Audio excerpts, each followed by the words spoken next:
अजय आलोक जी, अजय जी। सबसे पहली बात कि अगर किसी के बारे में पता नहीं हो तो उस पर टिप्पणी नहीं करनी चाहिए। प्रधानमंत्री जी के विरोध में 2014, 15, 16 3 साल मैंने बोला अगर एक भी असंसदीय शब्द का इस्तेमाल किया हो तो निकालिए, राजनीति छोड़ दूंगा। और नहीं तो आज के बाद से टीवी पे आइएगा मत। समझ गए? पहली बात, झूठ बोलना बंद कीजिए। 16 के बाद से जब से अब 1 मिनट, अब दूसरी बात, मैं अपनी बात खत्म कर लूं। आपने व्यक्तिगत होकर मुझे कहा, मुझे बात खत्म करने दीजिए, मुझे बात खत्म करने दीजिए। 1 मिनट, मुझे बात खत्म करने दीजिए। मैं कपिल मिश्रा का प्रवक्ता नहीं हूँ, मैं कपिल मिश्रा का प्रवक्ता नहीं हूँ, मुझे अपनी बात खत्म करने दीजिए। प्रधानमंत्री जी ने अगर एक बार भी नाम लेके एक मिनट इनको चुप करवाइए, फालतू बकवास कर रहे हैं। प्रधानमंत्री जी ने एक बार भी नाम लेके सोनिया गांधी को जर्सी गाय कहा हो, एक बार भी नाम लेके, या राहुल गांधी को बछड़ा कहा हो, नाम लेके अगर कहा हो एक बार भी, तो वो दिखा दीजिए। झूठ बोलने की एक मर्यादा होती है, मैं जानता हूं। और अगर आपको बात करना नहीं आता है, अपनी बात को कन्वे करना नहीं आता है, पॉलिटिकल कम्युनिकेशन नहीं आता है, तो ये आपकी मानसिक स्तर का नतीजा है। नाम लेके आज तक प्रधानमंत्री ने किसी को कुछ नहीं बोला। आपने कैसे मान लिया कि सोनिया गांधी को प्रधानमंत्री जर्सी गाय कहते हैं? सोनिया गांधी के बारे में आपके यही विचार है? आपने कैसे मान लिया कि राहुल गांधी को बछड़ा कहा गया? आपके राहुल गांधी के बारे में यही विचार है? सूर्पनखा कहा, आपने कैसे मान लिया कि उन्हीं को कहा? आपके यही विचार है? ये तो आपकी घटिया मानसिकता है साहब, और आप हमें दोष देते हैं। जब दिमाग नहीं है ना तो बोलना नहीं चाहिए। कम बोलिए, कम बोलिए, कम बोलने से बात का वजन होता है। फालतू का यहाँ पे ओके, एंडिंग कमेंट्स के लिए आ रहा हूं हर्षवर्धन जी, सबके पास निकालो ना रिकॉर्ड, दिखाओ। ओके अजय जी दिखाओ, रिकॉर्ड दिखाओ ना। अजय जी रिलैक्स, ऋषि जी रिलैक्स, जनता देख रही है, जनता को डिसाइड करने दीजिए। एंडिंग कमेंट्स हर्षवर्धन जी।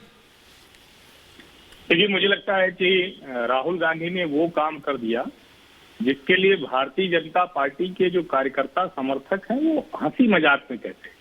वो कहते हैं कि अगर किसी राज्य में राहुल गांधी स्टार प्रचारक के तौर पर नहीं पहुंच रहे हैं, कम रैलियां उनकी लगी हैं, तो उनकी पार्टी के लिए मुश्किल हो जाती है।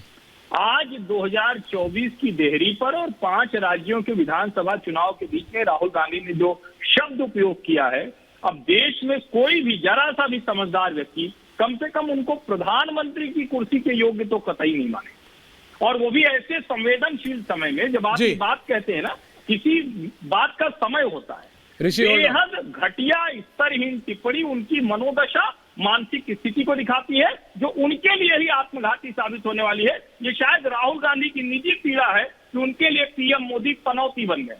राइट, भाटी जी, राजकुमार भाटी जी। देखिए, ये मैं पहली बात तो मूल रूप से इस बात से सहमत हूं कि राजनीति में भाषा का एक स्तर होना चाहिए, एक मर्यादा होनी चाहिए, बहुत शालीन शब्दों का प्रयोग करने चाहिए, राजनीतिक लोगों को बहुत ही मर्यादित भाषा बोलनी चाहिए। लेकिन ये भी उतना ही सच है कि भाषा का स्तर गिराने में भारतीय जनता पार्टी की सबसे बड़ी भूमिका है।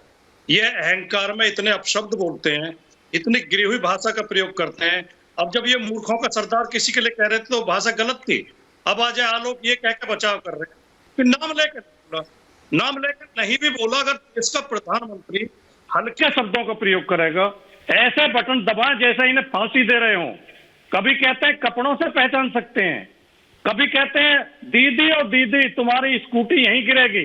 यहीं प्रधानमंत्री स्तर का आदमी इतने हल्के शब्द बोलता है तो भाषा का स्तर तो गिरेगा ही गिरेगा। मैं बिल्कुल राहुल गांधी के शब्दों का समर्थन नहीं कर रहा, ओके, लेकिन शुरुआत भारतीय जनता पार्टी की ओर से होती है। ओके, कुलदीप कुमार जी, चिंता की बात। ओके।